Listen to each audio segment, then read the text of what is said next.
Hello everyone, नमस्कार। कैसे हैं आप सभी। मैं हरबीर सिंह एक बार फिर से आप सभी का स्वागत करता हूं Harbir sir official YouTube channel पे। तो जैसा आपने टाइटल और थंबनेल में देखा है उसी के बारे में हम बात करने वाले हैं, तो वीडियो के साथ बने रहिए।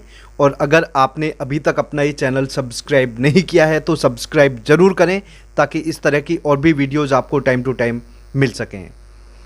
तो अभी जैसा आप लोगों को पता है कि प्राइमरी की वैकेंसीज़ आई, कैंडिडेट्स को बहुत खुशी मिली, लेकिन उसमें आयु सीमा को 30 रखा गया और बहुत लंबे टाइम के बाद वैकेंसीज़ आती हैं। और अदर स्टेट्स में अगर हम देखें तो वहाँ पे जो आयु सीमा है वो ज़्यादा होती है, लेकिन दिल्ली के अंदर जो शिक्षक हैं उनको रिलैक्सेशन नहीं दिया जाता। रिलैक्सेशन छोड़ो, कम से कम 35 साल तो उम्र नॉर्मली होनी चाहिए, लेकिन दिल्ली के अंदर ऐसा नहीं है। हालांकि अगर मैं अपना व्यू बताऊं तो शिक्षकों के लिए तो कोई आयु सीमा होनी ही नहीं चाहिए, क्योंकि शिक्षक जितना पढ़ाता है इतना निखरता है उम्र के साथ, ये आप लोग जानते होंगे। तो अभी हम बात करने वाले हैं कि उस मांग को लेके कि 3 साल का रिलैक्सेशन दिया जाए, तो इस मांग को लेके कैंडिडेट्स कोर्ट पहुंचे और उसके बाद 13 तारीख को उसकी हियरिंग होने वाली है, ये आपको पता होगा। तो मतलब कल इसकी हियरिंग होने वाली है।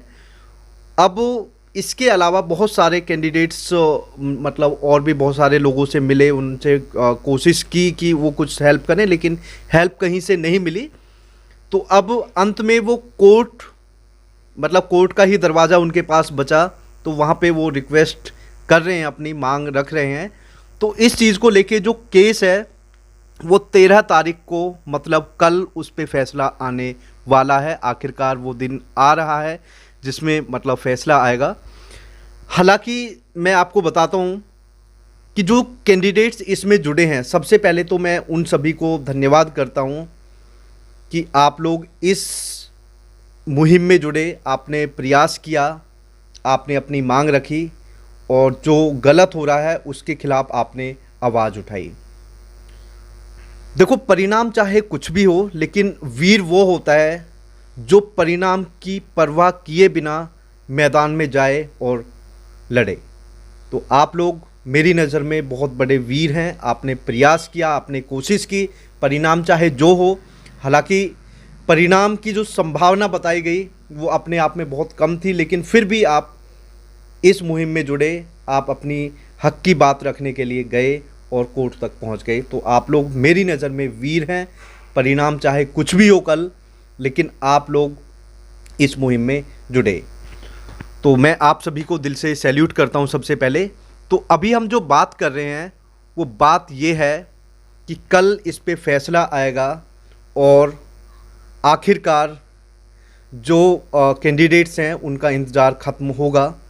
तो मैं भगवान से यही प्रे करता हूं कि इन कैंडिडेट्स को, कम से कम इन कैंडिडेट्स को जो केस कर रहे हैं, इनको एज रिलैक्सेशन मिलना चाहिए।